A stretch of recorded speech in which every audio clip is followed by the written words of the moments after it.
नीतीश कुमार जी हों, चंद्रबाबू नायडू जी हों, चिराग पासवान जी हों, जयंत चौधरी जी हों, देवे गौड़ा जी हों, जीतन राम मांझी जी हों, सबको समझना पड़ेगा कि जब जंगल में आग लगती है तो न वो बरगद बचते हैं जो हवा को आंधी में तब्दील करते हैं, न वो बांस बचते हैं जो आपसी रगड़ से चिंगारी पैदा करते हैं। किरण जी लेके आए हैं, लेकिन ये उम्मीद की नहीं बल्कि नाउम्मीदी की किरण है। ये सरकार रात के 3 बजे तक पूरे देश को जगा करके संसद में अपने ही नागरिकों को नीचा दिखाए हूं तो इतना खुशगुमान न हो।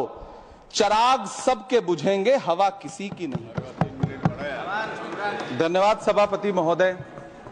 हम ही को कातिल कहेगी दुनिया, हमारा ही कत्लेआम होगा। हम ही कुएं खोदते फिरेंगे, हम ही पे पानी हराम होगा। सभापति महोदय, सन 1947 में दिल्ली की जामा मस्जिद की तारीखी सीढ़ियों पर खड़े होकर के भारत रत्न मौलाना अबुल कलाम आजाद साहब ने कहा था कि मुसलमानों कहां जा रहे हो, यह है तुम्हारा मुल्क, यहां तुम्हारे आबाओ अजदाद की कब्रें हैं। उस वक्त मौलाना आजाद की ये सदाएं सुन करके लोगों ने अपने सरों की गठरियां उतार करके रख दी थी।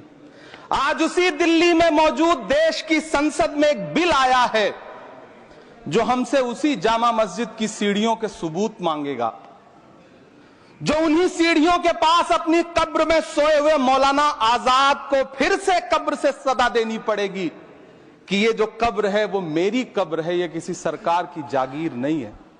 सभापति महोदय, मैं जहां खड़ा हूं इसी संसद भवन के सामने सड़क के उस पार अपनी कब्र में सोए हुए भारत के पूर्व राष्ट्रपति फखरुद्दीन अली अहमद की कब्र है। शायद अब उस कब्र से भी सदाएं आए कि ये कब्र मेरी कब्र है, ये सरकार की जागीर नहीं है। सभापति महोदय, मैं वक्फ कानूनों में किए जा रहे संविधान विरोधी बदलावों के खिलाफ बोलने के लिए खड़ा हुआ हूं। संविधान का आर्टिकल 14 हो, 29 हो, 30 हो, चीख चीख कर कहता है कि देश में सब बराबर के हकदार हैं। आर्टिकल 26 कहता है कि सबको अपने अपने मजहबी कामों के लिए मंदिर, मस्जिद, गिरजाघर, गुरुद्वारों का निर्माण करने का हक है और उसका रखरखाव का भी हक है। लेकिन डॉक्टर बाबा साहब अंबेडकर के संविधान को हर दिन कुचलने वाली ये सरकार देश के मुसलमानों से नफरत में इतनी अंधी हो गई है कि खुलेआम देश की संसद में देश सरकार के माइनॉरिटी मिनिस्टर साहब और होम मिनिस्टर साहब झूठ बोलते हैं और देश को गुमराह करते हैं, झूठ शब्द असत्य बोलते हैं। सरकार ने इस बिल का नाम उम्मीद रखा है। मंत्री जी कल से इसे देश के मुसलमानों के लिए नई उम्मीद बता रहे हैं। नहीं मंत्री जी, न तो ये बिल मुसलमानों के लिए नई उम्मीद है और न ही उम्मीद की नई किरण।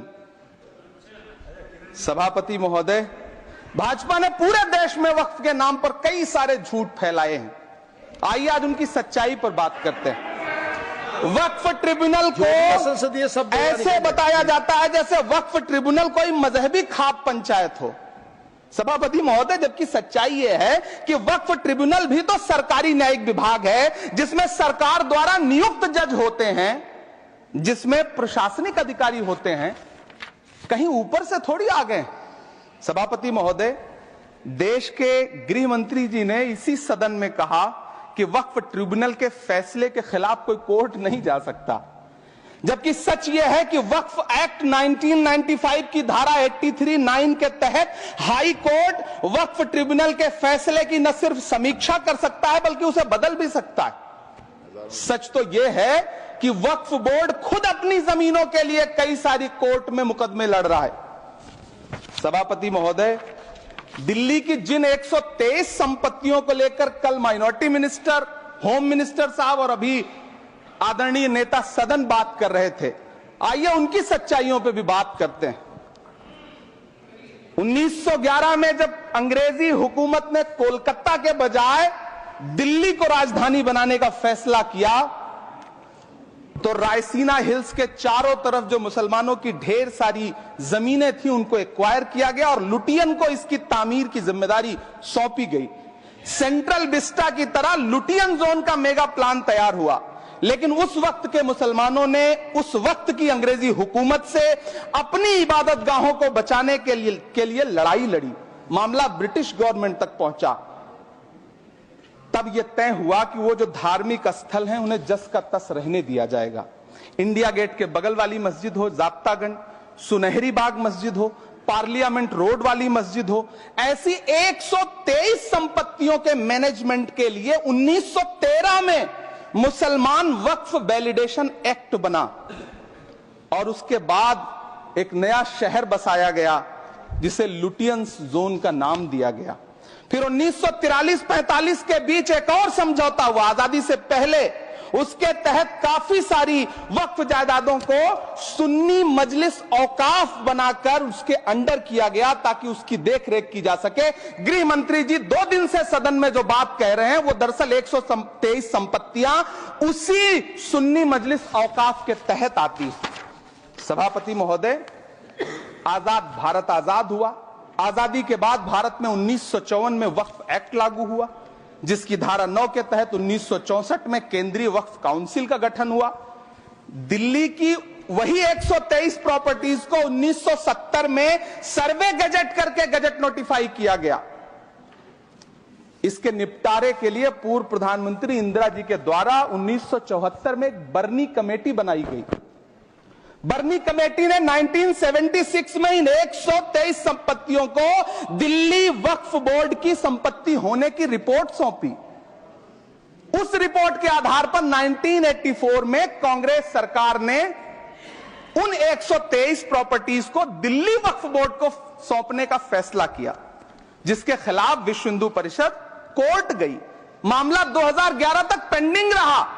फिर 2011 में कोर्ट ने सरकार को आदेशित किया कि इसका निपटारा करो। तब 2013 में तत्कालीन यूपीए सरकार ने दिल्ली की उन्हीं 123 जायदादों को बर्नी कमेटी की सिफारिशों के मुताबिक वक्फ बोर्ड के हवाले किया। यही वो प्रॉपर्टीज हैं जिनके नाम से गृह मंत्री जी कल से कांग्रेस को कोस रहे हैं। फिर आई 2014 में भाजपा की सरकार, जो तब से इन जमीनों को हड़पने की साजिश कर रही है। जिस बिल को मुसलमानों के हुकूक की हिफाजत करने वाला बिल बताया जा रहा है, उसी को पेश करने के लिए और उस पर बात करने के लिए लोकसभा में भाजपा सरकार के पास एक भी मुस्लिम सांसद नहीं है। जिस वक्त, मैं लोकसभा कह रहा हूं, सुना करिए, जिस वक्फ बिल को मुस्लिम महिलाओं को हक दिलाने वाला बताया जा रहा है, उसे संसद में पेश करने वाली पार्टी के पास न तो राज्यसभा में, न लोकसभा में, न देश की किसी विधानसभा में एक भी मुस्लिम महिला सदस्य नहीं।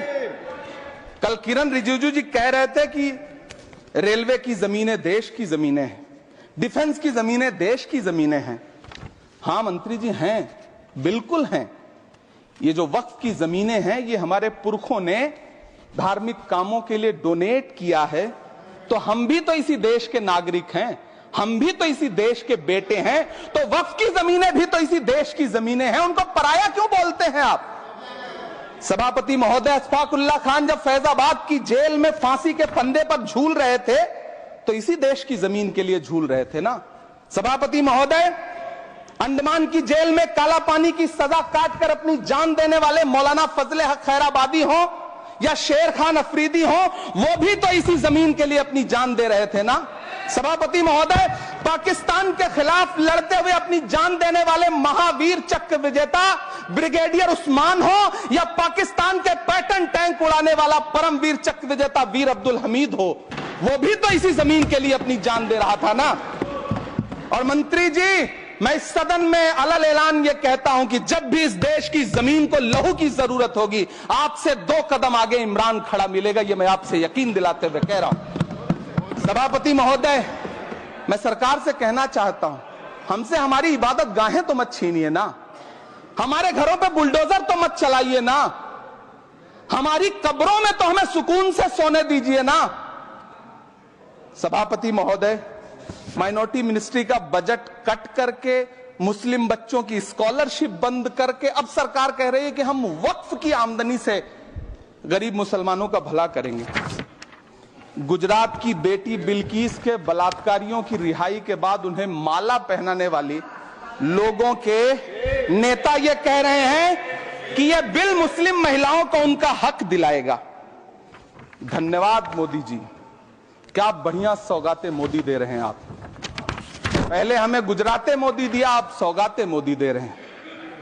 लेकिन यह सरकार इतना याद रखे कि इसी ठसक के साथ देश की संसद में सीए का कानून भी लाया गया था और कहा गया था बड़े बड़े भाषण देकर के कि पड़ोसी देशों से हिंदू भाइयों को ला करके यहां नागरिकता दी जाएगी। लेकिन मैं आपके संज्ञान में लाता हूं सर कि पिछले इतने दिनों में इनसे नागरिकता लेने के लिए 2000 व्यक्ति भी नहीं आए, जबकि इसके उलट इन्हीं की सरकार में पिछले 10 साल में 15 लाख से ज्यादा भारतीयों ने भारत की नागरिकता छोड़ करके दूसरे देश में जाकर के बस गए। यह हुआ उस कानून का अंजाम।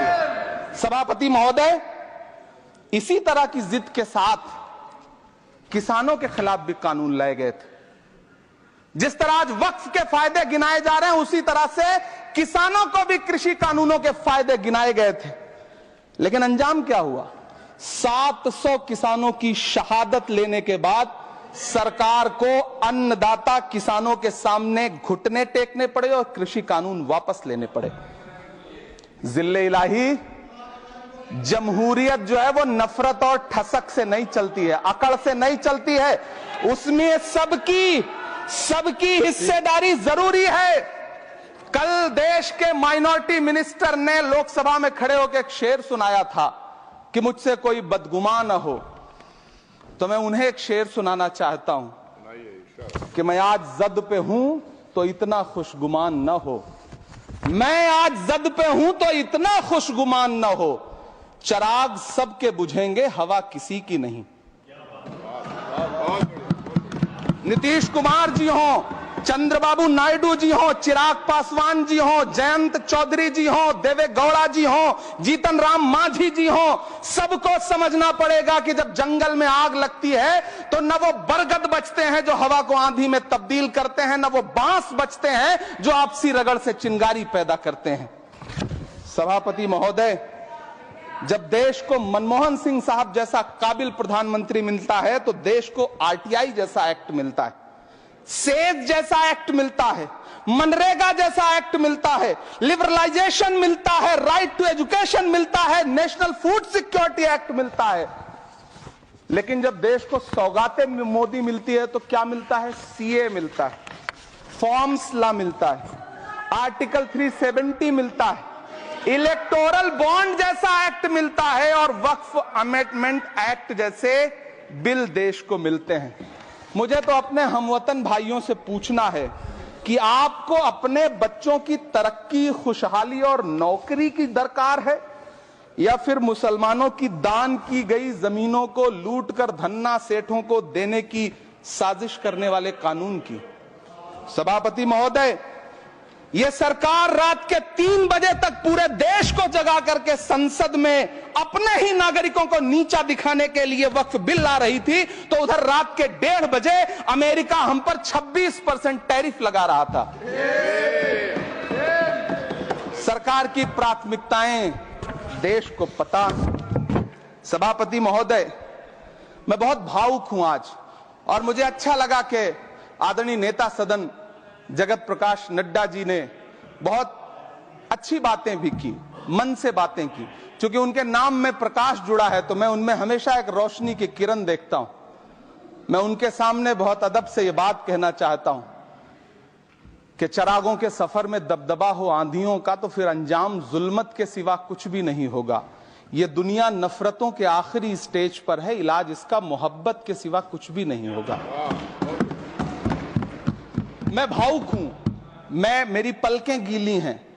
अगर देश की एक बहुत बड़ी आबादी को लगता है कि आप उसका भला करने के लिए नहीं बल्कि उनकी इबादतगाहों, उनकी कब्रिस्तानों, उनकी खानकाहों को बर्बाद करने का बिल ला रहे हैं, तो फिर आप अगर समझाने में नाकामयाब रहे हैं तो यह आपकी नाकामयाबी है। पहले समझाइए, उसके बाद कोई बिल लेकर के आइए, तब शायद हम आपका इतनी पुरजोर तरीके से विरोध ना करें। लेकिन सभापति महोदय, मैं अंत में सिर्फ इतना कहना चाहता हूं कि इस बिल में जो भी पॉइंट्स दिए गए हैं, बॉम्सी पोर्टल देख लीजिए, सरकार का झूठ आपको पकड़ में आ जाएगा। हम डरे नहीं हैं, हम सिर्फ सरकार से अपील कर रहे हैं कि हमें अपना समझिए। हम आपके अपने हैं, इस देश के नागरिक हैं और आप ताकत में हैं, संख्या बल के आधार पर बिल हो सकता है आप पास करा ले, लेकिन आपको यह बात समझनी पड़ेगी कि हम तो वो तारीख हैं, जहनों में रहना है जिसे, कागजी पुर्जे नहीं जो फाड़ डाले जाएंगे। जिस जमी पर मैं खड़ा हूं ये मेरी पहचान है। आप आंधी हैं तो क्या मुझको उड़ा ले जाएंगे? आपको यह बात समझनी पड़ेगी।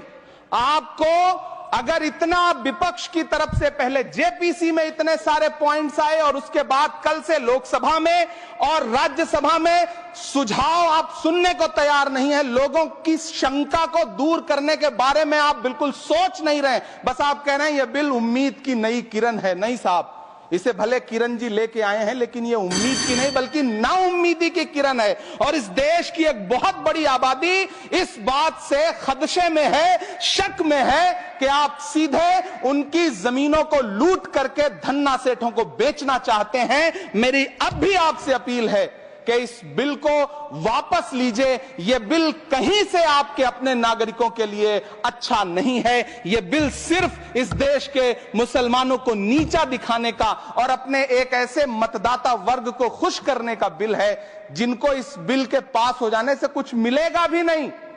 लेकिन आप एक नैरेटिव देना चाहते हैं, एक मैसेज देना चाहते हैं। मेरी आपसे अपील है कि कृपया ये जो सबका साथ सबका विकास का नारा है, इस नारे को रत्ती भर तो चरित्रार्थ कर दीजिए।